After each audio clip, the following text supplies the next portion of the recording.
right, cool. I think we can get started. Great to have you, Charlie. Very excited to be talking with you today. We got some cool topics lined up. Let me start off with introducing all of you guys to the format of Buildsphere. If it's the first time that you're listening in, this format is basically intended to give the community access to all of the protocols and dApps that are populating IOTA. If you have any questions to the project, then at the end of this format, you will have a chance to get on stage and throw any question that you may have at Charlie. I'm your host, Jonathan, and with that, I think we can get started. Why don't we start out with an introduction about yourself and the role that you play at Bloom? Sure. So, hey everyone, thanks for joining us today. My name is Charlie. I'm sure many of you know me. I'm the co-founder and CEO of Bloom. I oversee the Bloom project alongside with my co-founder, Nicole. So there are 6 of us in total, myself, Nicole, Andrew. He provides fractional UX directorship, and all 3 of us are based in the UK. Then we have 3 brilliant developers, David, Mark, and Jian from Europe and South America. So my responsibilities entail the day-to-day running of the project, which encompasses a broad range of activities, things like strategy, fundraising, developing relationships with other companies, both within the IoT ecosystem and outside. Nicole, as CTO, she holds down everything technical and product related. So she manages the developers and she ensures that we create an incredibly high quality product. She oversees everything from development to QA to DevOps, and she's jointly responsible for the planning and strategy. Andrew makes sure that the user experience is top tier. He explores how best to implement new features, how to make sure that they are incredibly easy to use, intuitive, and fulfill the needs of the user base. And of course, as you can imagine, the developers, they spend their time coding. It's an excellent team, and we're very lucky to have this higher caliber of personnel working on Bloom. Lovely. I can definitely attest to the quality of your team just from having a brief use of the Bloom wallet. Everything is working really well. We have quite the seasoned community overall. So I think it's a good opportunity for me actually to get a little bit up to speed on the history of Bloom. Maybe you can talk a little bit about how you arrived at the idea and how we arrived at the current stage that we're in. Yeah, for sure. So Bloom is the 3rd iteration in a series of products that we've built over the years on IOTA. So as many of you will know, those are Trinity, Firefly, and now Bloom. Each of those, of course, being a Web3 wallet. You can imagine that the learnings from each of those products is fed into building Bloom. So we've done many, many years of refinement, many, many iterations. And we as a team actually previously worked for the IOTA Foundation. So in my case, it was for 6.5 years, and the other team members, it ranged from around 2 years up to about 5 years. So we've been deeply embedded in the IoT ecosystem for a very long time. Now, we have lofty ambitions for Bloom, and of course, the best environment to realize those ambitions is within our own startup. So last year, we founded Bloom. We launched the desktop product in April, and since then, we've just been pumping out features for our users. So far, the reception has been really, really positive, and I really cannot wait to share more and more of the features we have planned on our roadmap with the wider IOTA community. Awesome. Let's get into some of the things that you have planned here. First of all, obviously the Bloom wallet has been very instrumental in the IOTA ecosystem, especially with the EVM launch. So I think it would be very helpful for you to give us a short rundown of how IOTA holders can participate in the EVM system and how Bloom wallet is helping that experience. Well, thank you very much. No, it's been really great to see all of the positive feedback that we've had about Bloom and about Iota EVM, and hearing about everyone's experience using the product. Love to see that, and continue to provide you guys with what you need for your IOTA exploration. Of course, Bloom is first and foremost an IOTA wallet, right? That's our history. That will always be the case, even as we go multi-chain. Bloom supports the entire IOTA stack. In fact, it's actually the only wallet that does. And that means that you can manage your assets on every single layer of the IOTA protocol, which includes IOTA layer 1, IOTA EVM, Shimmer layer 1, and Shimmer EVM. So let's take as an example, let's say you have an NFT or some tokens on IOTA layer 1, and you want to bridge them over to IOTA EVM, and you want to start interacting with some of the many great dApps that we have in the IOTA ecosystem, such as MagicC, such as Deeper, for example. It is unbelievably easy to get started with IOTA EVM. All you need to do, in Bloom, you click send, you select your destination address as IOTA EVM, you complete the send flow, and now your assets are on layer 2, ready to participate in IOTA EVM. So now you can connect your Bloom wallet to any dApp in the IOTA ecosystem, and on that dApp's website, you simply click connect wallet and select Bloom. So now that NFT or token that was originally on IOTA layer 1 can be used within that dApp on IOTA EVM. Maybe you're earning yield in some kind of DeFi protocol, enjoying all of the many things available on IOTA EVM. And the beauty of it is that you don't need MetaMask or any other wallet. You can just use Bloom for everything. Yeah, that is great. I mean, one of the most common pain points in my experience is when people want to explore a different ecosystem, and then it's always a little bit of a headache to be installing a new wallet.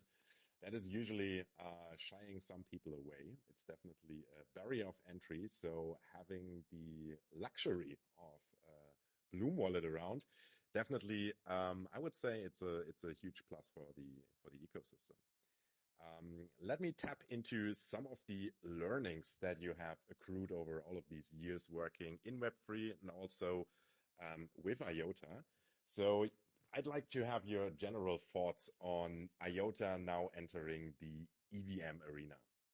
Yeah, I mean, it's an essential move, Jonathan, right? EVM is the dominant smart contract framework. It's here to stay. Alongside Solana, the bulk of transactions in Web3 take place on EVM. So by venturing into EVM, it's making it extremely easy for developers and users from other EVM ecosystems to start participating in the IoT ecosystem. It makes it incredibly easy to transition over. So that's why we're seeing many dApps launching on IOTA, many high quality multi-chain dApps, things like Stargate, Layer Zero, Pith. All of these sorts of very high quality dApps, that's the reason they've managed to launch. That's the reason developers are now migrating into our ecosystem as well. And what I think that IOTA is trying to achieve here, generally speaking, is to become a universal distributed ledger. So IOTA wants to be particularly flexible for all manner of use cases. And by adding EVM, IOTA is providing some of those core building blocks to developers. And we're starting to see the fruits of that strategy take hold. Yeah, just the simplicity of bringing a dApp that is on, well, any EVM chain to another EVM chain. Certainly a huge plus here. So a lot of these dApps that are out there, they don't have to be reinvented in a sense, but they can be made appropriate for IOTA EVM. And that is, of course, increasing the range of dApps that we can potentially see by a huge magnitude. So I would definitely agree. That is a huge plus, just the option for all of the EVM developers out there to be deploying on the IOTA EVM with very little effort. That is going to be very interesting to see where the IOTA EVM is being taken. In the end, it's in the hand of the people that are building the dApps. And if GameFi or NFTs or whichever sector is going to be the most dominant, that is going to be very interesting to see for sure. Let me take you back a little bit to the Bloom features. So already established, you can use IOTA L1 and IOTA EVM in one wallet, which is definitely not the standard. Usually every new chain requires a new wallet, if it is not EVM at least. So how would you go about convincing a seasoned MetaMask user to be making the switch over to Bloom Wallet? I'd be very interested in what a conversation here would sound like from your viewpoint. Yeah, it's a really good question. And obviously, the MetaMask formula has been extremely successful in the wallet space. And we have seen all manner of, I wouldn't call them clones, but maybe iterations on that core MetaMask model, right? Things like Phantom, things like Rainbow. All of these wallets follow the same basic formula. They're a browser extension. They can connect to dApps, they can sign transactions. So what I would say is that the major difference between Bloom and something like MetaMask is that while MetaMask is just a tool, Bloom is a complete Web3 hub. So I like to give the analogy of the earlier phases of the internet. So if we look to other digital utilities, entertainment, things like music, things like video consumption, back in the early days, we had these really basic tools like Windows Media Player in the case of movies and early versions of iTunes in the case of music. All those tools did was play movies or music. They didn't do anything else. They were simple tools. That is what MetaMask is, right? You can sign transactions, you can do some basic utilities, things like buying, things like selling, swapping, bridging, but that's it. MetaMask does not do anything else. Then, returning to the analogy, later on in the mid to late 2000s, you had the proliferation of more comprehensive hubs for media consumption, things like Spotify, things like Netflix. They were no longer just tools. They became discovery platforms. So now you can see what your friend is listening to. Now you have an algorithm that is recommending you movies based on your prior consumption. And you can apply this analogy to Bloom and to wallets. What we aim to be is a complete discovery platform for everything related to Web3. Rather than a simple tool that just signs transactions, Bloom is your all-in-one hub and command center from which you discover what tokens to buy, what NFTs to collect, what dApps to use, and a hell of a lot more.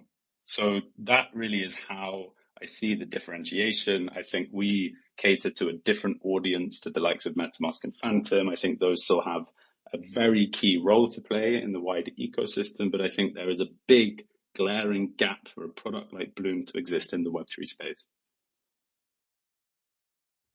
Yeah, great analogy. I think that makes a lot of sense to everybody.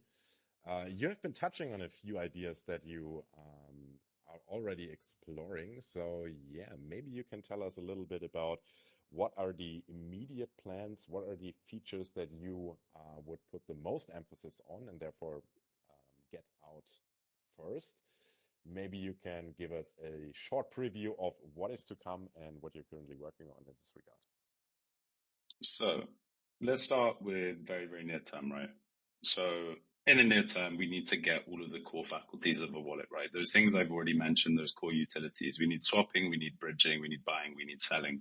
We've obviously launched Transact support in Bloom. You can now buy IOTA directly in Bloom, but we need to launch each of those other utilities within Bloom to have a complete basic wallet. Of course, as some of you will have seen, we have also recently just launched Ethereum support. So we want to create a situation where it is incredibly easy to bridge between all the different EVM chains onto IOTA, whether that's layer twos like Arbitrum, Binance Smart Chain, etc., or of course the Ethereum base layer. So that's the near-term roadmap. That's the kind of things we're focusing on right now. Beyond that, we have a very, very exciting roadmap plan for Bloom. And I really do think that when the complete product is done, it's going to blow everyone's minds once it starts to come together. So just to give you guys a quick overview of the fundamentals so you can understand the direction of travel and where Bloom is generally headed. We have 3 products planned. The first is the desktop wallet. That's the product that we launched already. That's the Bloom that you know today. That is the pro version of Bloom. The next 2 products are Bloom Web and Bloom Mobile. So Bloom Mobile, I don't think I need to go into much detail. You guys know what to expect. And of course, a hell of a lot of the community are excited about mobile. We're not working on it just yet, but it is a very big priority for us. So let's talk about Bloom Web. Bloom Web is essentially the same as Bloom Desktop, but in a web environment. It will be the easiest way to onboard to Bloom as a new user. You'd simply navigate to a website. You don't need to download anything. and then you're able to sign up extremely quickly with existing Web2 credentials like Gmail or like iCloud, and then you're in. So you have the full Bloom app in your browser. You can discover Web3. You can interact with dApps. You don't need a browser extension. It is perfect for newcomers.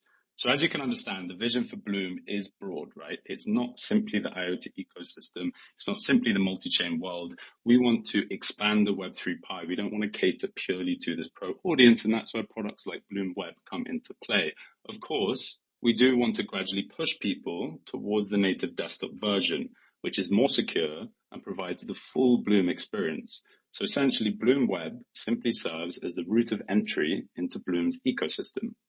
So, what to expect from the product itself in terms of features? We have many, many features planned. I'm excited about all of them.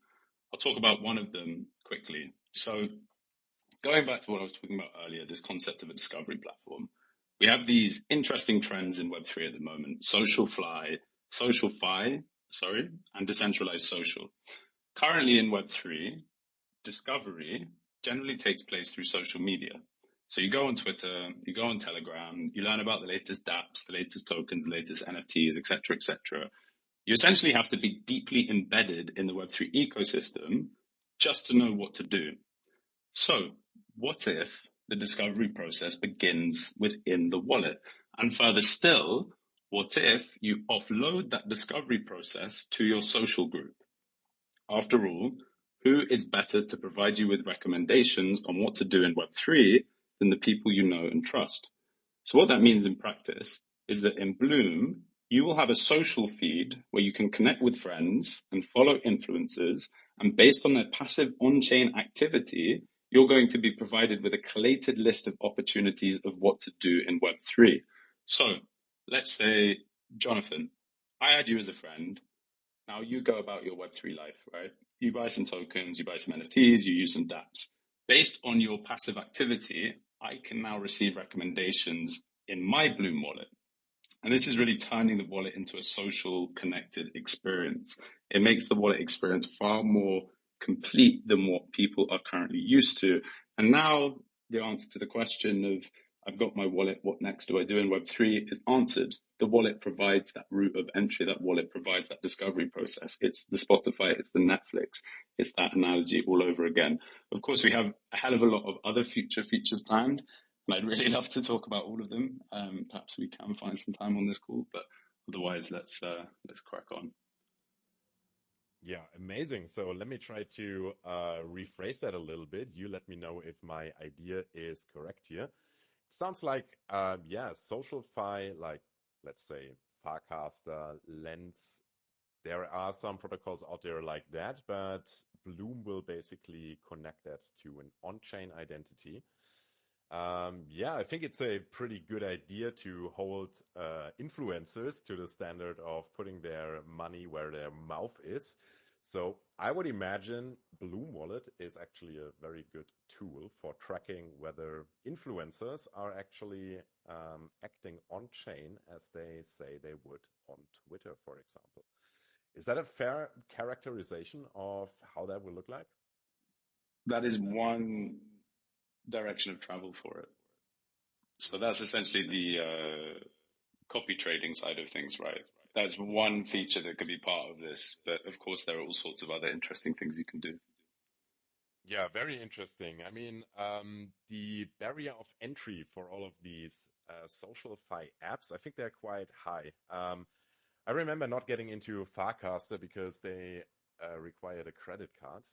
Since I'm German, of course, I don't have a credit card. So already locked out of that. And of course, also you have to know of it, right? So you have to get into crypto and then you have to somehow find your way to social fi dApps. Which is, of course, quite the journey that users have to take if they're starting out fresh. Definitely a huge benefit to anybody entering the space. And not only that, I mean, there are definitely a few of my colleagues that I would like to keep tabs on in terms of their on-chain activity. Very interesting. Yeah, so when can we expect some some news in this regard. I'm a little bit excited now. You have to feed me some hopium to sweeten the way.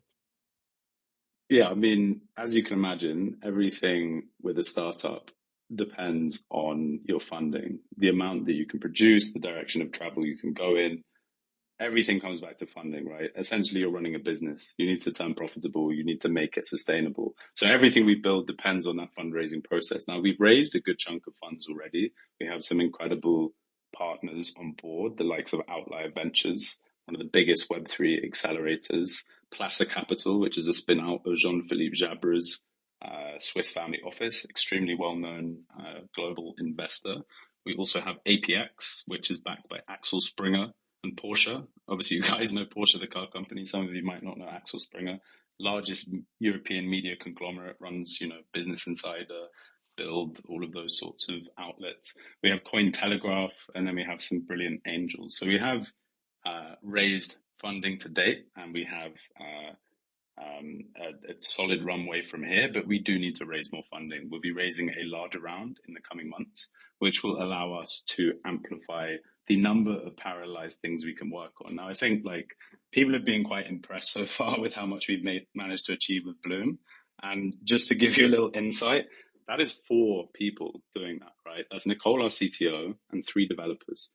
They have managed to crank out so many different features in a short space of time because they are, quite frankly, wizards. So you now imagine if we, or rather when we, grow that team and bring in more and more high quality personnel into the Bloom company, we're going to be able to parallelize a lot more of this roadmap. And rather than just, sort of in series releasing of big features, you'll see things all the time. And that's the direction of travel we're working towards. Yeah, very cool. So obviously a bunch of big names in there. Build, Porsche, you guys are probably driving Porsches here in the audience. So very impressive, actually. I think we have some more time, though, to be discussing more of the upcoming features. You already touched upon the mobile app having to wait a little bit. Buffalo Meos is going to be disappointed if he's listening in, but I think yeah, you're making up very well for the mobile app having to wait a little bit. I'm actually in favor of that. But Yeah, stay yeah, so focused. exactly. Yeah, before we allow the listeners here to get on stage and ask questions, so this is your cue. Think of something if you want to direct a question here at Charlie. But yeah, I'm very curious about the other features that you have in stock. So yeah, why don't you walk us through some of them? Okay, so another feature that I'm excited about is all around the aggregation of DeFi.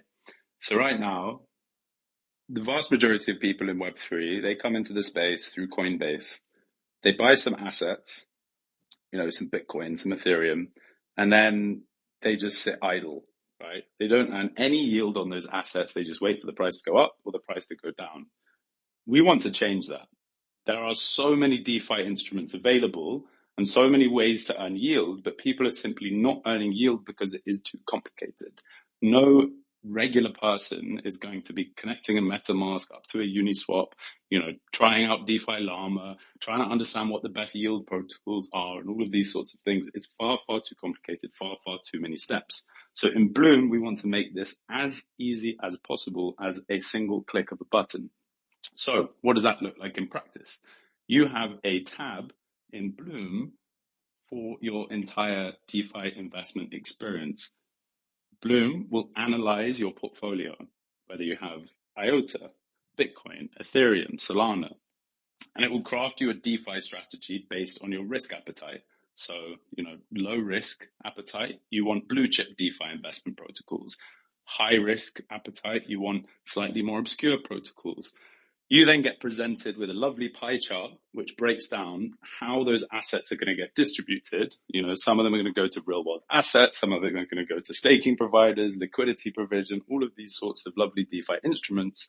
And now in one click, you're going to shoot off to all those different DeFi protocols and you're going to begin earning yield. So really this feature is about democratizing DeFi, making DeFi accessible for everyone. And I'm sure as, competent as all of us are on this call, we're all IOTA OGs. Many of us are probably earning no yield on any of our crypto assets. One of the reasons is we're lazy, right? So let's serve that lazy user, that casual user, make that process incredibly easy so that they can just invest their assets in DeFi protocols and begin earning yield instantly. So that's one of the features. There are, of course, more, but that's another one that I'm particularly excited about.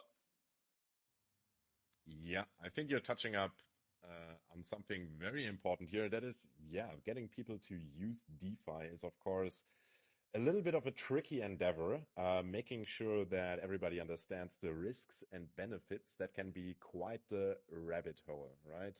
Providing liquidity and truly understanding the mechanics behind it, there is certainly a long way to go. So I'm always thinking it's probably best if people have some way of getting into it with a low risk profile, and that usually is feeding their interest in actually exploring how does it work, where does the yield come from, all of these aspects.